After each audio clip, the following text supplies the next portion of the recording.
بسم الله الرحمن الرحيم نحمده ونصلي ونسلم على رسوله الكريم أما بعد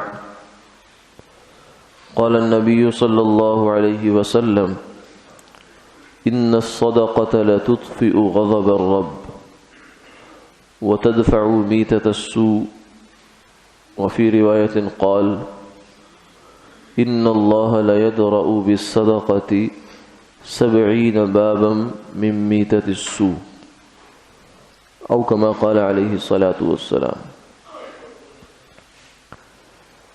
حضور نبی کریم صلی اللہ علیہ وسلم نے ارشاد فرمایا کہ بلا شبہ صدقہ اللہ کے غصے کو ٹھنڈا کرتا ہے اور بری موت کو انسان سے ہٹاتا ہے، اور ایک روایت میں یہ بھی فرمایا کہ صدقہ کی برکت سے اللہ انسان پر بری موت کے 70 دروازے بند کرتے ہیں۔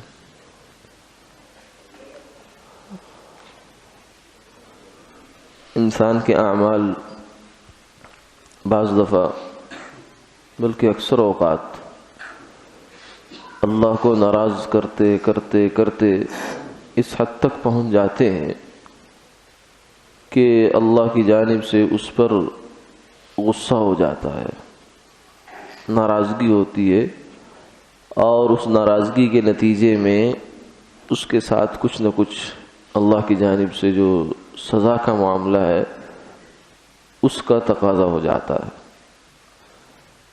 یعنی بعض دفعہ جو جرم ہے تھوڑا ہے، آدمی اس کو درگزر کر دیتا ہے، پھر کسی نے غلطی کر دی، پھر درگزر کرتے کرتے کرتے ہم خود بھی اس کیفیت میں آتے ہیں کہ ہم کہتے ہیں کہ تجھے بہت میں نے وارننگ دے لی، اب نہیں چھوڑوں گا، اب اگر تو نے کچھ کیا تو تیرے ساتھ یہ ہو جائے گا۔ تو یہ ایک انتہا ہوتی ہے کہ جب غصہ انتہا پہ پہنچ جاتا ہے، فرمایا کہ ایسے موقع پر صدقہ کر دینے سے اللہ اس غصے کا یہ غصہ ٹھنڈا ہو جایا کرتا ہے۔ یعنی اللہ نے اپنی اس رحمت کو، غصے کے بجھ جانے کو اور صدقہ کے درمیان ایک ربط رکھا ہے۔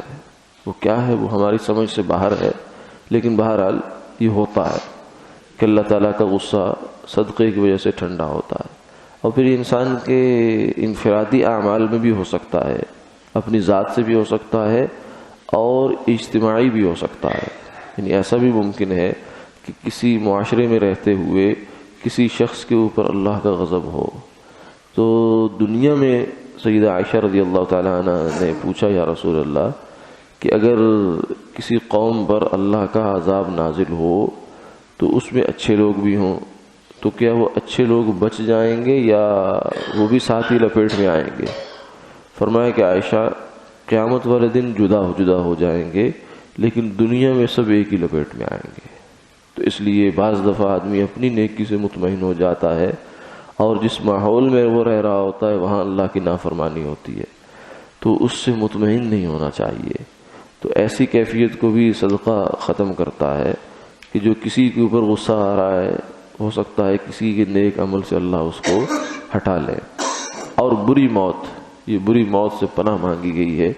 آپ صلی اللہ علیہ وسلم نے کئی دعاؤں میں بری موت سے پناہ مانگی ہے، اور امت کو پناہ تلقین بھی فرمائی کہ آدمی، سب سے بری موت تو یہ ہے کہ انسان ایمان کے بغیر اس دنیا سے چلا جائے، ساری عمر اس کا نام مسلمانوں کی فہرست میں رہے، اور کوئی ایسی غلطی کرے، کوئی ایسا گناہ کرے جس سے وہ اللہ کی پکڑ میں آ جائے اور دنیا سے جاتے جاتے ایمان نکل جائے۔ بہت بری موت ہے، سب سے بری موت یہی ہے۔ اور پھر اس سے نیچے مختلف درجات ہیں کہ اس کیفیت میں جائے، اس کیفیت میں جائے، اس کیفیت میں جائے، یا پھر یہ ہے کہ حصی طور پر مرنے کے جو صورتیں ہیں، کوئی حادثاتی موت ہے، کوئی ڈوب کر مرنا ہے، کوئی جل کر مرنا ہے، یا کسی بھی مصیبت میں گرفتار ہو کر مرنا ہے، یہ سب بری موت کی صورتیں ہو سکتی ہیں۔ تو 70 دروازے ایسے ہیں جو اللہ صدقے کی برکت سے انسان پر بند کر دیتے ہیں۔ تو اس لیے اس کا اہتمام ہو جانا چاہیے، اور کوئی ضروری نہیں کہ آدمی بہت بڑی جو ہے مقدار صدقہ کرے، بلکہ اخلاص کے ساتھ فرمائے 1 روپیہ، 5 روپے، 10 روپے، یہ بھی ایسے ہیں کہ یہ لاکھوں سے بعض دفعہ بڑھ جایا کرتے ہیں. جس کے پاس کوئی 1 روپیہ اور ایک آدمی کے پاس بہت دنیا کا مال و دولت ہے، وہ 100 بھی دے دے اور اس کا یہ ایک اللہ کے ہاں بڑھ جاتا ہے. اللہ کے ہاں مقدار نہیں، معیار دیکھا جاتا ہے، وزن دیکھا جاتا ہے کہ کس عمل کے پیچھے کتنا اخلاص اور کتنی محبت ہے. تو اللہ تعالیٰ اس عمل کو اتنا ہی زیادہ قدر کی نگاہ سے دیکھتے ہیں. تو آدمی کچھ نہ کچھ مالی صدقہ جو ہے وہ ہر روز کرنے کی ترتیب رکھے. تو تھوڑا اتنا ہو جائے جس کو نبھا سکے آسانی سے، مگر یہ ہوتا رہنا چاہیے تاکہ دنیا کے معاملات ہمارے اچھے رہیں اور آخرت میں بھی اس کا ہمیں فائدہ ملے. اللہ تعالیٰ عمل کی توفیق عطا فرمائے.